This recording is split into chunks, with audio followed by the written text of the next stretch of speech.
Bonjour à toutes et à tous, merci de nous avoir rejoints pour cette deuxième conférence des invités d'honneur, enfin la deuxième avec Anne Simon, la deuxième avec Anne Simon et la première avec nos deux invités d'honneur, donc Anne Simon, autrice de BD, notamment des Contes du Marilène, et Lucie Servin, qui est journaliste et qui critique la bande dessinée dans plusieurs médias, qui a, qui a notamment beaucoup publié à l'UMA, l'Humanité Magazine, Beaux-Arts Magazine, les Cahiers de la BD. Lucie, tu es également investie dans des événements et instances de la bande dessinée. Tu as été membre du jury du prix Artemisia. Je ne sais pas si c'est toujours le cas. Tu es aussi membre de l'association des critiques et journalistes de bande dessinée, la CBD. Et tu prépares actuellement une thèse sur les mondes retrouvés d'Hélène André et les arrière-plans artistiques à la fin du 19e et début 20e. Voilà, on ne va pas parler de ça. Donc ton background à la base, Lucie, est très littéraire, histoire contemporaine et journalisme. Enfin, c'est un mélange de tout ça. Ouais, même histoire pas contemporaine. Histoire, Ouais. toute l'histoire. Et ce qui fait un pont tout de suite avec Anne Simon, puisque toi, Anne, tu es très influencée par tes lectures, tu es quelqu'un qui tu lis beaucoup et tu as beaucoup d'influences qui sont en effet littéraires. Je te présente en quelques mots. Toi, tu as étudié à l'École supérieure de l'image d'Angoulême et aux Arts Déco de Paris, où tu as rencontré les jumeaux Misma qui étaient avec nous à la précédente rencontre et où tu as publié donc ta saga en 6 volumes et d'autres à suivre, Les Contes du Marilène, que je vous invite à aller découvrir, dont je vous invite à aller découvrir les planches originales dans le musée éphémère du SOBD. Mais tu as aussi publié d'autres livres qui s'inscrivent plus dans une tradition de BD du réel, notamment des biographies chez Dargaud, et tu as fait de nombreuses incursions dans des ouvrages collectifs. Et nous commençons cette rencontre avec deux ouvrages qui sont un peu représentatifs, qui ne sont pas ton œuvre majeure, Les Contes du Marilène, mais ton tout premier livre, Perséphone aux Enfers, qui a paru aux éditions Michel Lagarde en 2006, donc inspiré d'un mythe bien connu, et L'Homme à la fourrure, qui est une biographie, adaptation de l'œuvre de Sacha Masoch, en tout cas du moment où il a écrit La Vénus à la fourrure et de son... Voilà, en fait, c'est vraiment une bande dessinée sur la vie de Sacha Masoch. Alors, je ne sais jamais comment on prononce Sacha. Je vais dire Sacha. Je vais dire Sacha. Voilà, je vais l'appeler par son prénom sinon. Non, mais c'est vraiment une biographie sur lui parce que, en fait, c'est un homme qui a écrit énormément de choses, mais tout ce qu'on a retenu, c'est le mot masochisme, voilà, qui découle de son nom. Donc voilà, mais c'est vraiment une biographie sur lui. C'est pas une adaptation de La Vénus à la fourrure. Mais ça parle quand même beaucoup de ce moment-là. Oui, voilà, c'est vraiment sur ce moment de vie qu'il a vécu et puis comment après il a... comment il a... Parce qu'en fait, il était encore vivant, lui, quand le terme masochisme a été donc mis dans une sorte de dictionnaire des perversions sexuelles, contrairement à Sade qui lui était mort. Donc, et comment il a vécu tout ça, parce qu'après en fait c'est quelqu'un qui a eu une vie très rangée avec une femme, des enfants, voilà. Et il a toujours eu une sorte de frustration d'écrivain parce qu'on ne se souvient pas du tout de son œuvre. Et c'était intéressant de faire sortir ce livre dans la réflexion autour de tes influences littéraires. Et puis pour toi, Lucie, tu as aussi été rédactrice en chef du Cahier des livres, où là, tu parles essentiellement de littérature contemporaine, et ça nous permet de faire le lien entre vous deux. Pas vraiment. Alors en fait, si ça nous permet de faire les liens. Le Cahier des livres, c'est une de mes nombreuses expériences ratées, parce que dans ce milieu, on fait beaucoup de choses. C'est un peu don quichotesque, hein, et je pense que c'est ce qui nous rapproche du journaliste à l'artiste. Sauf que voilà, donc on fait des choses qui n'aboutissent pas. Donc c'est un projet qui a été abandonné au bout de 2 numéros faute de financement. C'est très difficile de faire de la presse en ce moment, de la même manière que ça peut être difficile de faire des livres. Mais c'est vraiment un projet que j'ai pensé avec quelqu'un qui m'accompagnait, on va dire, pour la partie commerciale et pratique. Mais c'est vraiment un truc que j'ai pensé en fonction de ce que moi, je voudrais avoir dans un magazine littéraire. Et c'est les ponts entre les livres. C'est-à-dire, je ne fais pas de différence entre la bande dessinée, la littérature, le livre jeunesse, enfin, les essais, toutes ces classifications qui sont en fait des classifications du marché du livre. Parce que moi, ce qui me plaît quand je travaille avec des artistes, que ce soit dans un point de vue journalistique ou dans un point de vue éditorial, ou, parce que je travaille aussi avec des éditeurs, etc., c'est vraiment d'essayer d'intégrer des univers. Et ce qui me passionne, c'est de voir où m'emmène un artiste quand je le lis moi-même toute seule en face à face avec l'œuvre. Et quand, en discutant, bah, on a tous des petits mondes, des intérêts. Et ça permet d'explorer des choses que tout seul, on ne serait pas allé voir. Et donc le cahier des livres, c'est vraiment un truc que j'ai conçu comme ça, que j'avais conçu comme ça. Là, c'était le premier numéro, donc il y avait un grand entretien de Lydie Salver sur son livre. Mais ça me permettait de rebondir parce qu'un des classiques de Lydie Salver, c'est Baudelaire. Donc là, c'était pour rebondir sur un classique. Et ensuite, je me souviens très bien, il y a des logiques. Damasio. Alors Damasio, c'est pas moi qui avais écrit, mais il y avait... je me souviens même plus. Non, mais en gros... C'était quelle année, ça? Covid, tu vois, c'est une des foirades du Covid. Tu vois, une autre. Mais voilà, et en gros, ça rebondissait aussi sur la partie bande dessinée. Je crois que si, en plus, je crois que c'est dans celui-là où j'ai fait Magali Lehuche et les Beatles. Enfin, Oui, ce qui nous fait un autre point commun. Enfin, voilà. Le deuxième était sur Bukowski, enfin Fab Caro, Bukowski et l'écriture de soi. Qui est aussi un grand thème en bande dessinée. Enfin voilà, il y avait des espèces de petits ponts, enfin d'essayer de créer un magazine où les rubriques soient pas que dépendantes de l'actualité littéraire, même si on en parlait, mais qu'on fasse des ponts entre des classiques, du contemporain, du dessin, etc. C'est ce que je peux dire là-dessus. Mais voilà, et alors Anne, voilà, pour rebondir, je ne sais pas quand est-ce qu'on s'est connus. Moi, je sais que le geste d'Aglaé, qui est sorti en 2012, je l'avais chroniqué dans encore un site internet pour lequel je travaillais à l'époque, qui a été une autre foirade. Voilà. Moi aussi, j'ai foiré plein de trucs dans ma vie. Franchement, Et j'avais été directement, j'avais eu vraiment une espèce de coup de cœur pour ce livre. Et c'était marrant parce que Delphine Panique, tout à l'heure, elle disait que c'était ultra violent et enfin que c'était dur. Je crois qu'elle a dit que c'était dur. oui.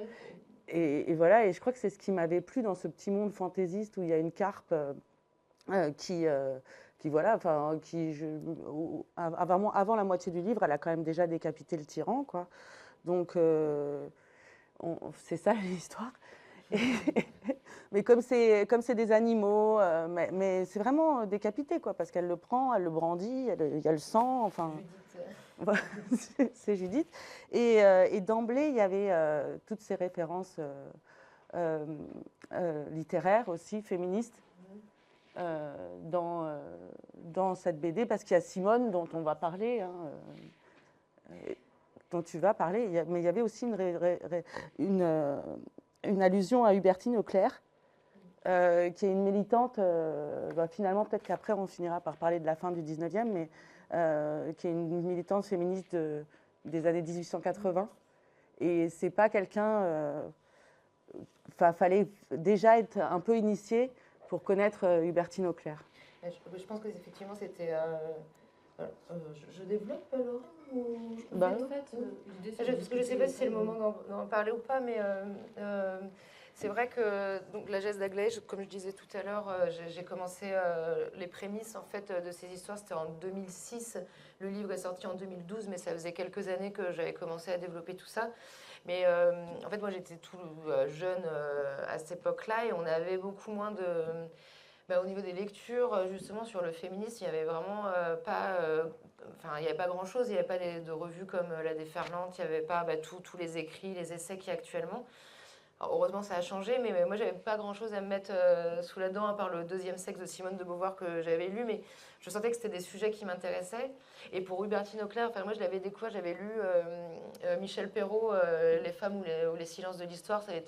Et là, en fait, j'avais trouvé plein de références voilà, qui m'intéressaient. Et c'est vrai que dans la geste d'Aglaé, j'avais choisi de reprendre même carrément des citations, soit d'Hubertine Auclair ou de...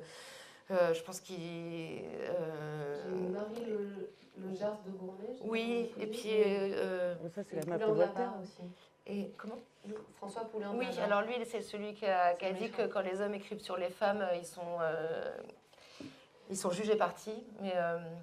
Alors, Madeleine Pelletier, par exemple, c'était aussi grâce à Michel Perrault que j'avais connu tout ça. Donc mais c'était vraiment j'avais beaucoup moins en tout cas, moins de matière, tu vois, à l'époque.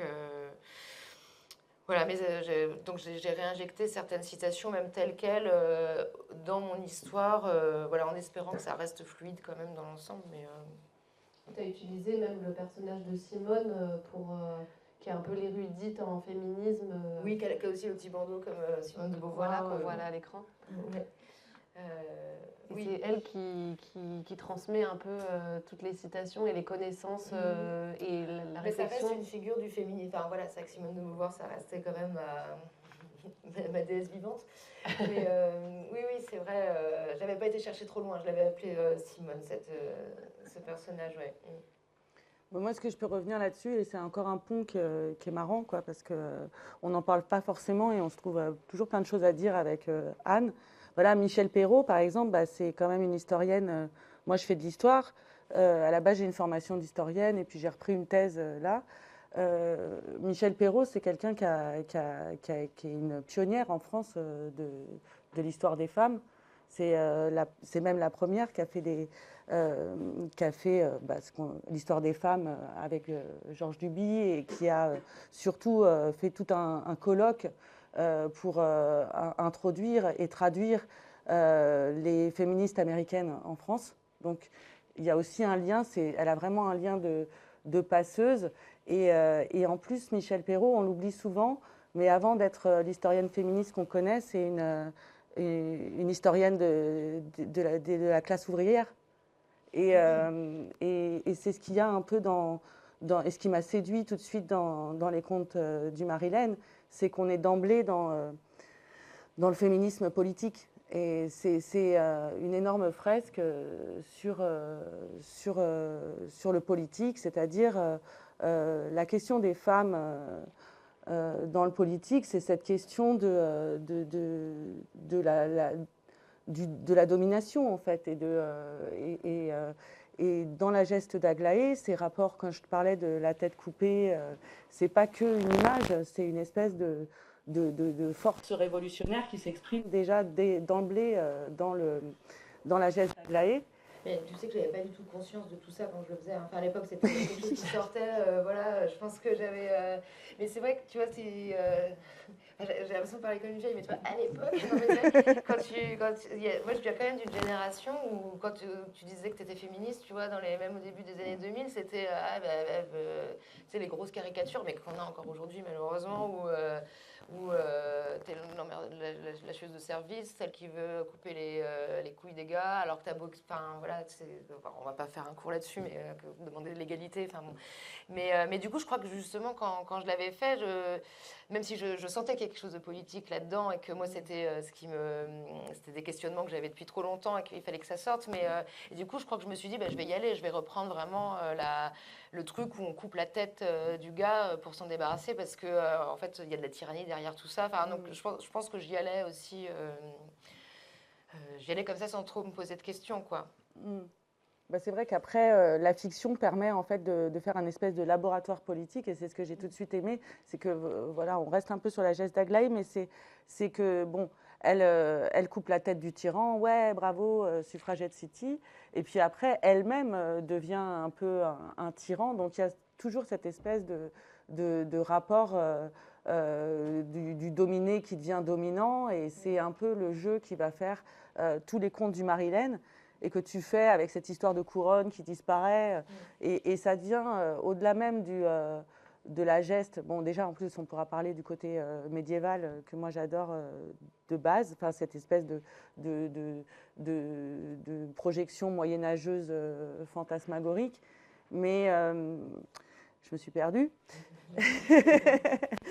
Mais ouais, c'est que c'est au-delà, c'est vraiment une fresque du pouvoir, quoi. Et ça explose avec Boris l'enfant patate, parce que Aglaé, elle va devenir, enfin, elle va être resoumise par son enfant, qui est un sale gosse.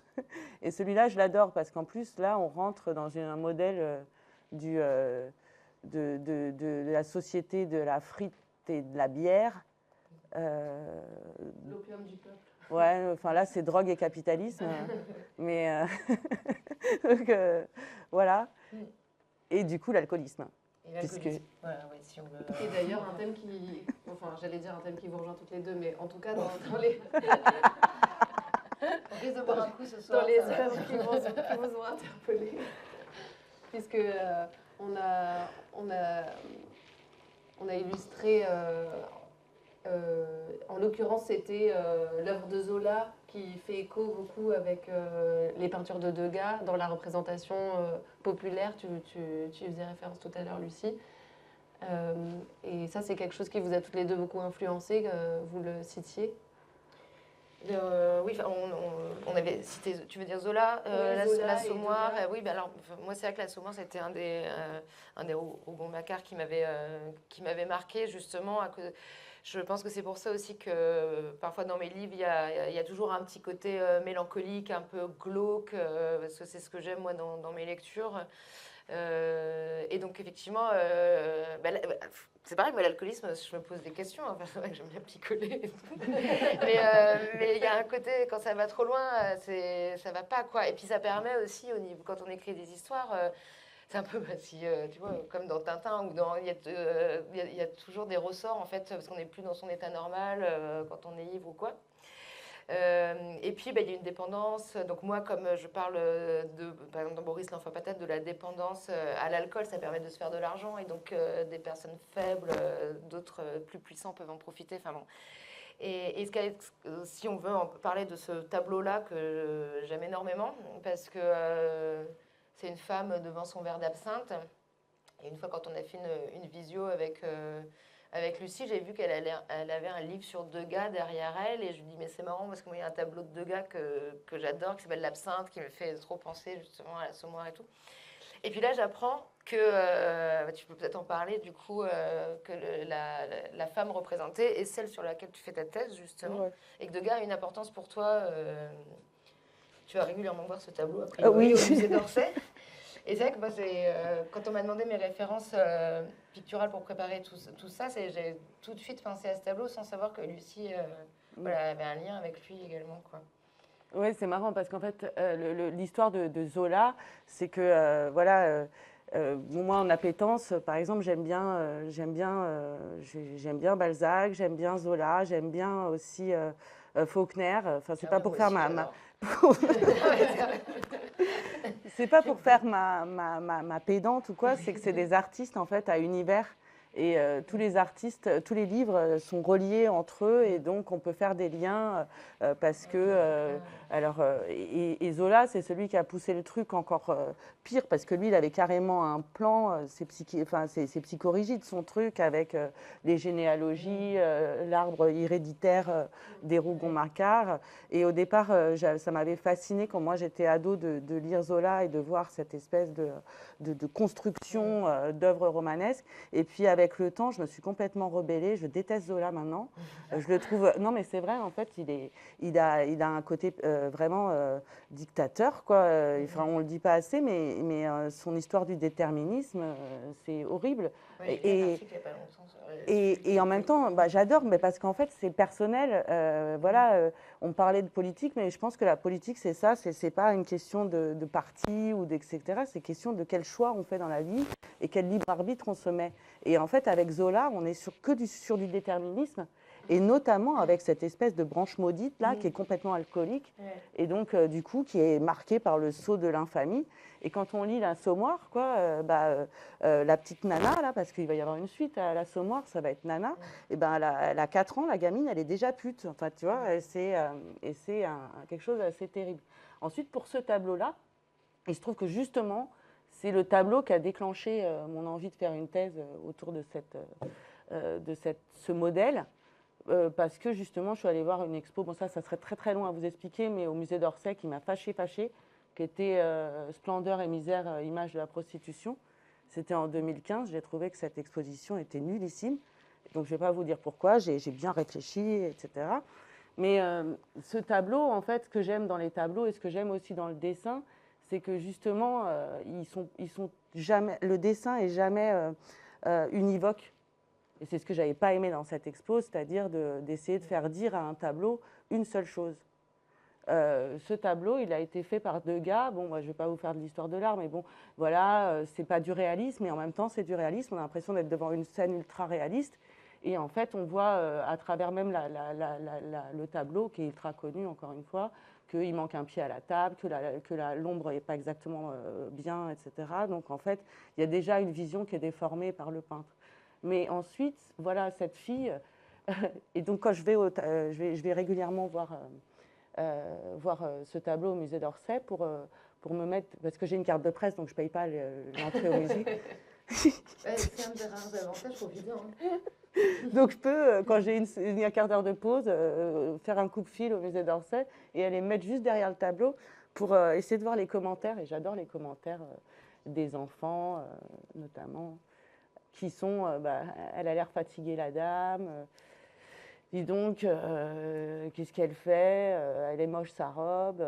Et puis voilà. Et puis il y a un truc qui est assez étonnant, ça je te le disais, Anne, c'est ce qui me fascine dans ce tableau, c'est sur les couleurs, c'est-à-dire qu'il n'y a aucune représentation en carte postale qui est fidèle à ce tableau, parce que il n'y a qu'une touche de vert, et c'est dans le vert de l'absinthe. Et ça irradie complètement le tableau, donc ça doit complètement bouleverser les quadrichromies. Enfin, quand ils essayent de faire des reproductions, c'est jamais le bon.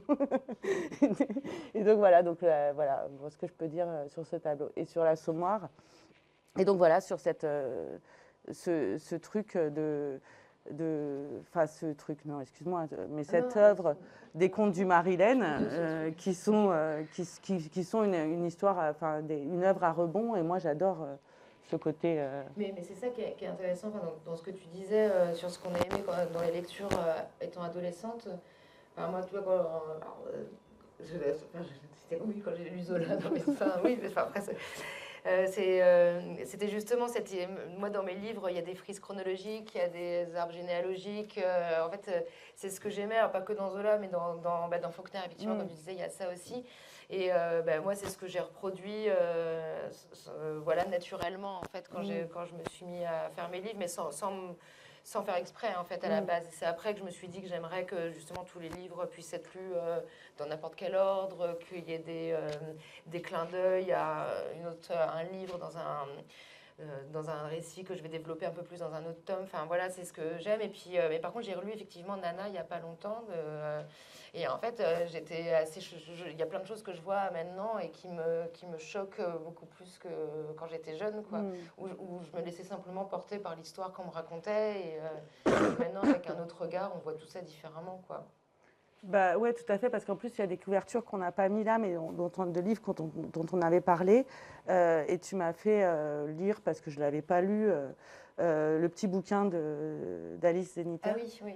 Et je suis une fille sans histoire. Alors je ne sais pas si vous avez lu, c'est vraiment très court, mais c'est sur le conditionnement finalement des récits par les hommes depuis Aristote. Ça paraît comme ça, mais en fait c'est très très drôle, c'est très drôle. léger. Ouais, vraiment, je Voilà. conseille, ouais. Et c'est sur les conditionnements de l'imaginaire et comment la manière dont on nous raconte les choses détermine aussi la manière dont on va les écrire dans la vraie vie, quoi. Et c'est un peu ça sur la fiction. Et c'est un peu sur des bouquins comme... Alors, Erland, j'ai pas eu le temps de le lire. Ouais, peut-être qu'on va développer un peu sur ce sujet-là dans la prochaine table ronde où on Ah parle bon de oui. l'utopie Ah oui. et Ah de oui, la oui, oui. dystopie Oui, d'accord. politique dans les récits. On peut parler de Gros Câlin. Mais alors, par exemple, dans Gros Câlin, il y a beaucoup plus d'espoir, il y a beaucoup plus de sympathie quand même pour le personnage. C'est je hyper trouve. triste. Je trouve. Mais Ouais. hyper triste, Oui, mais quand même moins, non? Mais allons-y. Alors, Parce que Gros Câlin, ouais. tu nous l'as cité comme... Alors, tu nous as dit, mais je me suis peut-être trompée, que pour toi, c'était un livre quasiment d'enfance, mais... Non, pas d'enfance. Plutôt de jeune. Non, par contre, Ouais. je pense que je voyais la couverture, parce que la couverture, Attends, on a plus elle d'image. m'intriguait quand j'étais gamine, mais non, je l'ai lu quand même. Je l'ai lu quand j'étais jeune adulte, quoi. Oui. Oui. Tant mieux. Mais oui. Mais en fait, on pourra parler d'Erland quand même un tout petit peu, parce que justement, on avait mis ces deux livres. Je sais plus ce que je voulais dire. Non, parce que Gros Câlin, il y a beaucoup d'humour. Il faut voir aussi que ça a été écrit il y a longtemps. Puis, en fait, c'est assez...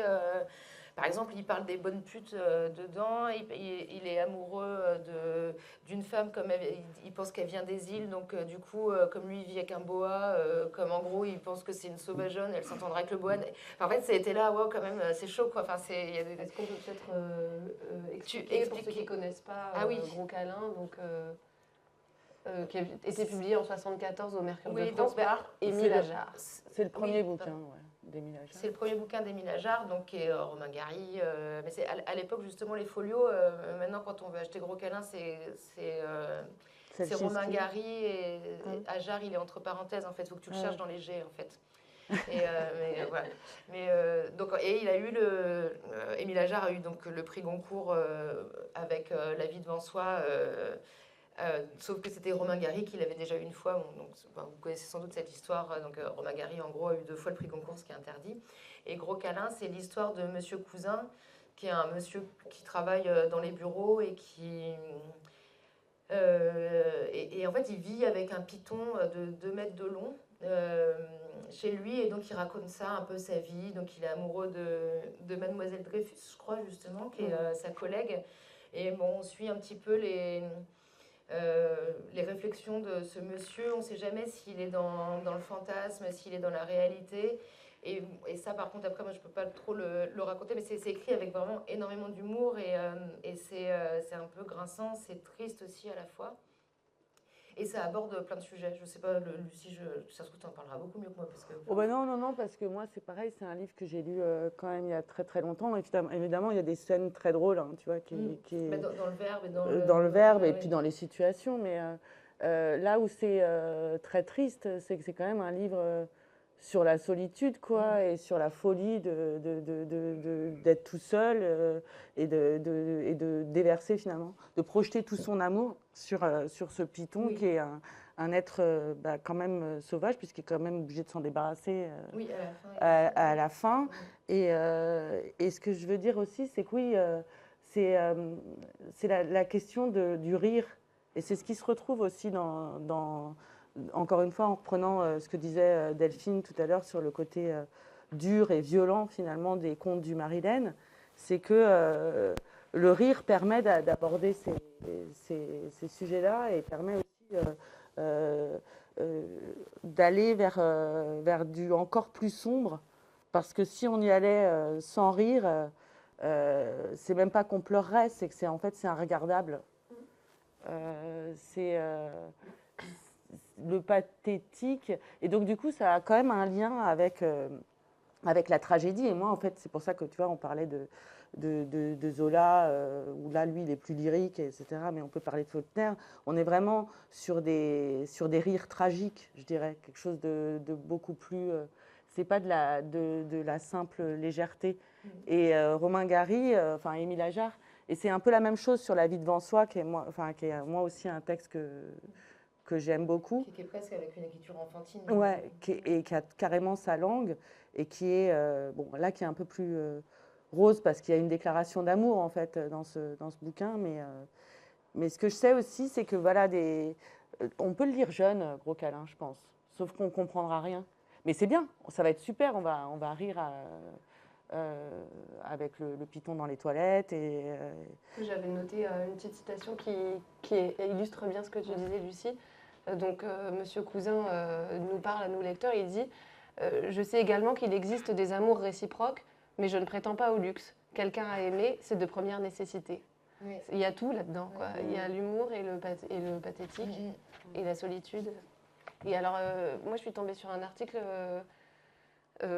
d'un sexologue, d'ailleurs, qui dit qu'en fait, la figure du python dans Gros câlin, c'est une métaphore phallique. Oui, mais alors ça, ils trouvent des métaphores phalliques partout, surtout. Ça m'a un peu surpris parce que moi, je ne l'avais pas senti. Oui. Mais alors, forcément, il avait un exemple qu'on ne pouvait pas contredire vraiment, parce que Gros câlin a un goût certain pour les orifices, dit-il. Et donc, c'est la preuve. En plus, Monsieur Cousin, il a des problèmes. Il se nettoie tout le temps les fesses à un moment donné. Oui. Donc, et puis il y a le python qui arrive chez la foufounette de Madame oui, c'est vrai. Faut le dire. Enfant, oui. Grand enfant quand même. Donc voilà, et Erland, alors moi j'avais lu Le papier peint jaune, parce qu'en plus il y a eu une super traduction, j'ai oublié l'éditeur qui fait ça. Oui, je l'ai lu aussi dans cette version-là, mais je me souviens plus de c'est des livres, oh là là, il faut qu'on vous retrouve le nom des éditions, parce que c'est des livres en fait assez fabuleux, où donc c'est l'histoire encore de quelqu'un qui devient folle à être enfermé dans le mariage, et comme c'est que de la vue subjective, on ne sait pas vraiment si elle a des hallucinations, ou si, Voilà, on ne sait pas exactement ce qui se passe, on sait qu'elle est enfermée et qu'on comprend quand même qu'on lui a bien mis dans la tête que le problème venait d'elle. Voilà. Et petit à petit, on apprend des choses qui permettent un peu plus de comprendre cette folie, en fait, et que c'est son mari qui... oui, c'est vraiment le syndrome de la femme presque battue, enfin en tout cas même... Pas forcément des coups, mais en tout cas du harcèlement psychologique sur l'esprit féminin. Et on sait qu'elle vient d'avoir un enfant. Voilà, et qu'elle le refuse en fait, on ne veut pas. Oui. Et elle projette sa folie sur le mur de la chambre dans laquelle elle est enfermée, et elle a des hallucinations. Et dans l'édition, en fait, le texte est imprimé sur un système où on peut voir par transparence, quand on le met à la lumière du jour, des espèces de monstres qui sortent du papier peint jaune. Enfin, il faut vraiment qu'on retrouve effectivement des éditeurs, parce qu'ils font vraiment des livres-objets. Parfois, il y a des trous dans les pages. Enfin, ils réagissent vraiment, ils interagissent, on va dire, avec le texte qui est édité. Je vais retrouver. Mais du coup, Erland, c'est son vrai chef-d'œuvre qui a été traduit il n'y a pas si longtemps. Alors, il a été réédité il n'y a pas très longtemps, et il date du début du 20e, je ne veux pas dire de bêtises. C'est ça. Ouais, c'est ça. Et Erland, c'est... Non 1915 ? Oui, ça doit être ça, ouais. Donc c'est... Et alors, moi, je l'ai lu justement après Le papier peint jaune, et je me suis justement... Je me suis interrogée, parce que Erland, donc c'est l'histoire... de trois mecs qui sont explorateurs et qui atterrissent, pour la faire courte, dans un pays qui est peuplé uniquement de femmes. Donc tu dis, ça part bien et tout, qu'est-ce qui va leur arriver? Et donc c'était considéré vraiment comme un roman très très féministe à sa sortie, et même ça a choqué un peu les gens, parce que du coup, en fait, ces femmes-là, elles se débrouillent très très bien entre elles. Elles ont réussi à faire un système où du coup elles accouchent que de filles. En fait, elles sont qu'entre filles et tout roule, quoi. Et donc, tu avais choisi cette couverture parce que par contre j'avais été voir les couvertures de l'époque, et dans le livre on nous dit que en fait elles sont pas du tout ce qu'on peut appeler féminines. Elles font les travaux de gros œuvres. Elle dit bien qu'elles ont les cheveux courts parce que c'est plus simple pour elles de les avoir courts et tout. Et sur toutes les couves des années 70-80, comme on sait que c'est un pays de femmes, il n'y a que des espèces de nymphètes hyper belles avec des longs cheveux bouclés. Et alors que c'est pas du tout ce qui est raconté dans le livre, mais comme c'est la cité des femmes, il y a quand même encore un fantasme par rapport à ça. Et voilà, et pour faire vendre, c'est le pays des femmes et tout, donc les couvertures représentent ça, ce qui est absolument pas ce qu'il y a dans le bouquin. Mais par contre, il y a un côté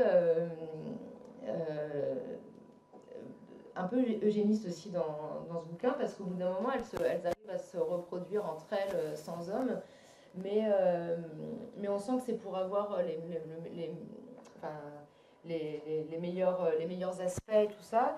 Et il y a toujours quand même en sous-tendu, quoi, le fait que elles n'ont pas un rejet des hommes, les 3 explorateurs qui arrivent. Elles ont quand même une sorte d'attirance, et puis après elles se marient chacune, il y en a 3 qui se marient avec les 3 gars, et le but du jeu c'est qu'ils s'accouplent et qu'ils fassent des enfants, et j'étais hyper déçue par la fin parce que je me suis dit que peut-être qu'en 1915 on pouvait pas encore se permettre, tu vois, d'assumer le fait que des femmes entre elles peuvent se débrouiller sans hommes. Il y avait quand même ce truc-là, et voilà, et je me suis dit, ben voilà, ça a quand même été écrit voilà, au début du XXe siècle, et je peux pas attendre d'un livre tout ce que je peux attendre. Enfin, si c'était un livre actuel, ça m'aurait saoulé, mais là, voilà, il faut remettre dans le contexte un petit peu de l'époque, quoi. Mmh. Je sais pas si je me suis bien exprimée. Bah, si, carrément. Ouais. Non, non, et puis en plus, c'est intéressant parce que je pense que on lit tous comment on lit aujourd'hui en fait des livres qui sont d'avant, d'un autre monde, et c'est marrant ce que tu dis sur la fin, parce que là je travaille beaucoup sur des pièces de théâtre qui sont plus du tout éditées, enfin toute cette espèce de théâtre de genre qui est allé avec la poubelle de l'histoire à la fin du 19e. Et sur cette fin de 19e, moi qui m'intéresse beaucoup pour le féminisme, systématiquement, les questions féministes sont posées, notamment sur la question du mariage dans les pièces. Et à chaque fois, hop, à la fin, au dénouement, on retombe sur ses pattes. Oui, voilà, c'est exactement comme dans l'Irlande. Et c'est vrai que moi j'étais hyper énervée, tu vois, en le lisant. Je me suis dit, mais c'est pas vrai, j'avais l'impression qu'on me ressortait un Disney où tout va bien, heureusement, et ils vécurent heureux, ils eurent beaucoup d'enfants, alors qu'on sait que c'est des conneries depuis longtemps. Mais voilà, mais voilà, il faut se dire qu'à l'époque, ça avait vraiment fait un grand scandale ce livre. Parmi les autres influences communes que vous m'avez citées, il y avait le petit cirque de Fred. Est-ce que vous voulez développer sur la découverte de ce livre et son importance pour vous? Ça, on en a parlé parce que, évidemment, Anne, elle a beaucoup de références BD. Et je pense que finalement, chez elle, chez toi, il y avait plus de BD que chez moi. Et moi, il n'y avait pas grand-chose comme BD, à part Tardy, Pratt. Mais il y avait le Fred. Et il n'y avait pas Philémon. Mais il y avait Le Petit Cirque, et c'est un livre que j'ai lu très jeune, peut-être trop jeune, mais j'adorais Frix aussi, le film. Ah, moi aussi. Non, pardon, mais c'est un truc. Alors, ça n'a rien à voir, mais voilà. Bon, j'avais aussi La famille Adams en illustration, et voilà, et c'est vrai que moi j'adore Le Petit Cirque, c'est super sombre. Avec Carmen là, qui tire qui tire cette roulotte, etc. Et je sais que ce qui m'a beaucoup plu dans les contes du Marilyn, c'est cette ambiance de cirque, avec tout ce que ça peut représenter comme quelque chose de très sombre. Parce qu'en fait, il arrive plein de trucs horribles à Léopold et Carmen dans Le Petit Cirque de Fred. C'est pas drôle du tout, et c'est vraiment sur... même ça joue sur tous les clichés du rejet des nomades et de ceux qui ne sont pas dans la société telle qu'elle doit être. Donc ça peut être une métaphore de plein de choses. Et ce que j'aime beaucoup aussi le souvenir que j'ai, et après tu dis toi ton rapport au Petit Cirque, mais c'est que voilà, c'est assez métaphysique. Enfin, il y a toujours une manière de penser la liberté, c'est-à-dire à chaque fois qu'on franchit un mur, il y en a un nouveau qui arrive, il y a des routes qui se déroulent. Enfin, il y a toute l'inventivité du style de Fred à travers ça. Il est beaucoup question de mort aussi, d'hommes bombes. Et voilà, ils ont faim. Et il y a surtout cette faim, sans FIN, où en fait on voit Fred jouer. Il y a les photos à la fin du livre, il y a la photo, où en fait on a l'impression que la roulotte, c'est un petit jouet qui remonte. ouais. Et ça me fascinait que dans une BD, à la fin, espèce de créateur, alors que c'est un système qui s'est déjà. Enfin, après, je me suis rendu compte qu'il est assez commun. On l'avait vu dans les films d'animation aussi parfois. Mais moi, ce côté du retour du dessin dans le réel, ça m'avait toujours fascinée. Oui, ça arrive souvent, tu vois la main du créateur. Enfin, Voilà. ouais. Et en fait, tout ça a été Voilà. le démiurge qui crée. Ben oui, parce que c'est quand même nous qui. Il y a quand même quelqu'un derrière ce livre. Oui. Mais toi, Anne, d'ailleurs, des premiers personnages qu'on rencontre dans les contes du Marilyn, c'est Mr. Kite Oui. et son cirque. Qui est directeur de cirque. Si, il y a des histoires de roulotte. Enfin, moi, le petit cirque, je pense que comme toi, ça m'intriguait. C'était sombre. Je l'ai je l'ai feuilleté, je pense, avant de savoir lire. Ouais, en fait, c'est hyper intriguant quand on voit ça, même si on ne comprend pas tout. Encore une fois, je pense que souvent, quand les enfants, je pense qu'on est attirés par le glauque, hein, par voilà, quand c'est tout rose, ça ne nous intéresse pas forcément. Et moi, dans le petit cirque, ce qui m'avait beaucoup marqué, c'est que donc c'est la misère, hein, vraiment. Ils ont toujours la dalle, il leur arrive plein de choses. Enfin, c'est une errance, voilà, avec une ambiance vraiment particulière. Et à un moment, le petit garçon, dans mon souvenir, il frappe à la porte de ses parents, quoi, dans cette petite roulotte. Et en fait, il ouvre, ils sont dans un lit immense avec des lumières, avec des diamants. En fait, ils vivent dans le luxe, dans cette toute petite roulotte, quoi. Et c'est fou de pouvoir se permettre. Enfin, la magie de la BD, quoi. Non, mais en fait, on peut tout se permettre. Et si on ouvre une porte, moi aussi, moi, ça m'arrange bien parce que je sais pas faire les. Je suis pas très douée pour faire, je sais pas, comment ça s'appelle, un point de fuite là pour. La perspective. La perspective. Je suis pas très, je me souviens même plus du mot tellement je suis nulle. Non, mais tu vois les perspectives, moi ils sont pareils dans des petites roulottes et puis une fois qu'ils sont dedans, en fait, il y a des fenêtres, c'est immense et tout parce que ça m'arrange au niveau du dessin que ça soit pas trop étriqué. Et en fait, je pense que voilà, Fred, mine de rien, il pointait du doigt et il disait, tu peux te le permettre grâce au dessin. Et en fait, quand on lit, on ne se pose pas la question de est-ce que c'est possible, est-ce que c'est réel, est-ce que... parce que ça marche, en fait, c'est tout. Ça marche dans la façon de raconter, quoi. Et alors, on ne pouvait pas parler des influences de Anne Simon et de la résurgence des œuvres dans la tienne sans évoquer les Beatles. Et c'est intéressant aussi de relier ça au côté cirque, puisqu'en fait, il y a une chanson des Beatles dans laquelle on retrouve deux de tes personnages. C'est Being for the Benefit of Mr. Kite qui est sur Sgt. Pepper, justement. Et ces deux personnages s'appellent Mr. Kite et Henry the Horse. Enfin, Henry the Horse, c'est dans cette chanson. Et Monsieur Kite, c'est effectivement le dirigeant du cirque. Donc là, j'ai vraiment repris tel quel pratiquement les paroles écrites par Lennon, en fait.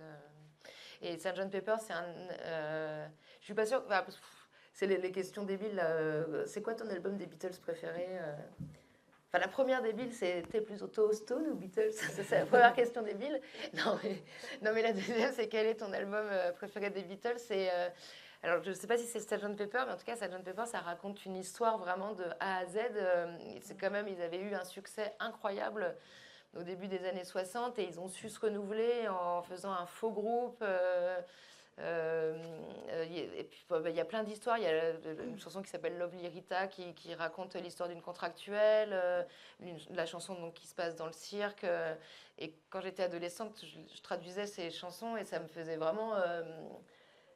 Enfin, je sais pas, ça me passionnait quoi. Vraiment, je trouvais ça génial.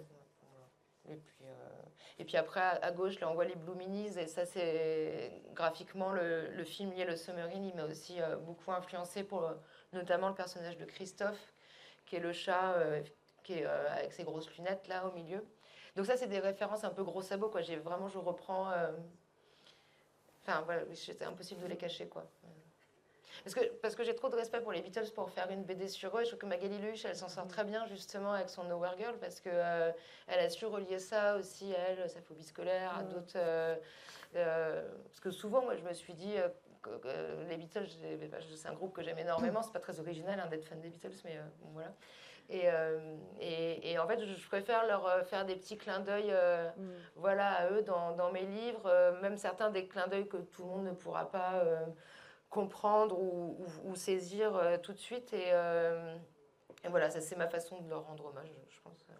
Bah, ça arrive direct hein, dans la geste d'Aglaé. C'est peut-être aussi pour ça qu'il m'a plu, parce que je pense que les Beatles, voilà, on a peut-être tous été marqués. Alors moi, par exemple, pareil. Les Beatles, pour moi, c'est la musique de l'autoradio de la voiture. Faut pas me mettre les Beatles en voiture, sinon je me mets à chanter, c'est insupportable. Et surtout, Sgt Pepper, ça c'est très très drôle. Je finis juste là-dessus parce que... L'écran est noir. L'écran est noir. Ah ouais. Excusez-moi. C'est un album qui est moi aussi que j'ai beaucoup écouté et qui m'a toujours fascinée avec ces espèces de bruits d'animaux au début là, la basse-cour. Et il y a le log groove aussi. Ça s'arrête. Alors, oui. Pas dans un autoradio, oui. mais à la fin, ouais. Ouais, et c'était hyper intriguant. Ça aussi. Et en fait, on comprenait pas tout. Et moi, en plus, il y a Lucy in the Sky with Diamonds dans cette chanson, enfin dans ce disque, et Benefit for Mr. Kite aussi avec le Horse, qui est une autre manière de dire l'héroïne. Enfin, donc voilà, c'est quand même un album aussi qui a... Sous substance, en tout cas qui parle de ça et qu'un enfant n'est pas capable d'avoir ça. Donc il y a une espèce tu sais, cette manière que tu as, enfant, d'adorer quelque chose et puis de prendre conscience bien après de tout ce que tu hurlais à tue-tête. Oui, parce que c'était Francky Vincent, quoi. Ah bah non, mais ça c'était... enfin, comme... Parce que Lucy in the Sky with Diamonds, ça fait LSD en fait. Ouais. Mais Lennon disait, alors ça c'est pareil, c'est toujours les légendes, on ne sait jamais ce qu'il disait que c'était son fils, non, qui lui avait fait un dessin. Il lui avait dit, non, c'est Lucie, elle est dans le ciel avec des diamants et tout. Et que c'est un hasard que ça fasse LSD. Oui, oui. Oui, bah, c'est comme Benefit for Mr. Kite. Il me semble que même elle a été interdite à la radio britannique, je sais pas quoi. Enfin bon, bref, des histoires de chansons. Mais en tout cas, c'est aussi c'est peut-être un son aussi, Sgt Pepper, parce que c'est des sons un peu. Il y a ce bruit de basse-cour, il y a des des bruitages. Il y a de l'avion aussi dans Day in the Life où ça décolle. C'est une chanson qui est très longue et c'est une des dernières, d'ailleurs, où Paul McCartney et John Lennon ont vraiment collaboré ensemble. Il commençait à y avoir des tensions un peu, mais oui, non, c'est... Et voilà. Et puis il y a aussi cette pochette super connue avec plein de gens célèbres, dont Lewis Carroll, qui a beaucoup, on n'en a pas parlé, mais qui a beaucoup influencé Lennon. Et, enfin, moi, j'adore aussi Lewis Carroll, même si c'était un gros pédophile, a priori. Il y a Marlène Dietrich, enfin voilà, c'était... Voilà. C'est cette influence. Eh bien, notre rencontre touche à sa fin. Est-ce qu'il y a des questions, des personnes qui souhaitent poser des questions dans le public? Sinon, eh bien, je peux vous inviter à aller visiter l'exposition d'Anne Simon, à revenir d'ici une dizaine de minutes, puisque nous avons une troisième table ronde avec Lucie et Anne, où on développera autour de l'idée d'utopie et de dystopie, et surtout de féminisme. Ouais. Et chercher l'éditeur du petit papier peint jaune parce que c'est vraiment une... Et tout à l'heure, on pourra vous donner celui-là, l'éditeur du petit papier peint mais oui, jaune je sais, aussi. mais j'arrive pas, ils me disent pas. Et puis voilà. Merci beaucoup. Merci. Merci.